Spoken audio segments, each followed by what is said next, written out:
Hi all, welcome to Thrinika Meriya YouTube channel.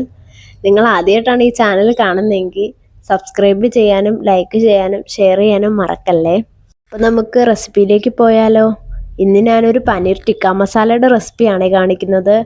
അതിന് 100 gram തൈരും 1/2 teaspoon മഞ്ഞൾപ്പൊടിയും 1/2 ടീസ്പൂൺ മുളക് പൊടിയും 1/2 ടീസ്പൂൺ ഗരം മസാല പൊടിയും ആവശ്യത്തിന് ഉപ്പും കൂടിയിട്ട് ഇട്ടിട്ട് ഞാൻ അത് നല്ല രീതിയിൽ മിക്സ് ചെയ്തിട്ടുണ്ട്. ഒരു സ്പൂൺ ഇട്ട് തന്നെ നല്ല രീതിയിൽ മിക്സ് ചെയ്യാണ് ഞാൻ ചെയ്തിട്ടുള്ളത്.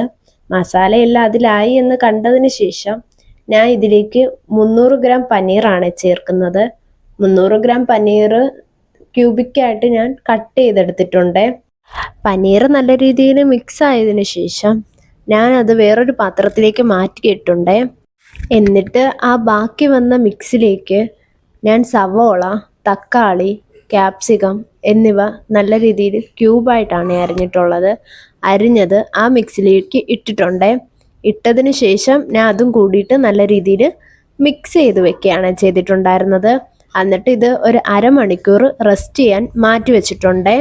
നിങ്ങൾ പച്ചക്കറി അരിയുമ്പോൾ ക്യൂബായിട്ട് തന്നെ അരിയാൻ ശ്രദ്ധിക്കണേ, എങ്കിലേ ആ കറി കാണുമ്പോൾ ഒരു ഭംഗി വരത്തുള്ളേ. അതുകൊണ്ടാണേ.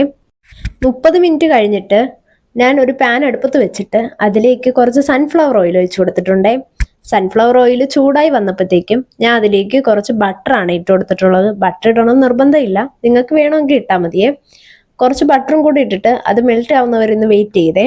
മെൽറ്റ് ആയതിന് ശേഷം ഞാൻ അതിലേക്ക് നേരത്തെ നമ്മൾ മാഗ്നേറ്റ് ചെയ്ത് വെച്ച പനീറാണ് ഇട്ട് കൊടുത്തിട്ടുള്ളത്. പനീർ മൊത്തവും ഒരു പാനിൽ തന്നെ ഇട്ടങ്ങ് പൊരിച്ചെടുക്കുകയാണ് ഞാൻ ചെയ്തിട്ടുണ്ടായിരുന്നത്. ഒരു സൈഡ് പനീർ വെന്തതിന് ശേഷം ഞാൻ അത് മറു സൈഡിലേക്ക് തിരിച്ചും കൂടി ഇട്ട് കൊടുത്തിട്ടുണ്ട്. നല്ലപോലെ അങ്ങ് ഫ്രൈ ആവണമെന്നില്ല, ഒരു 90%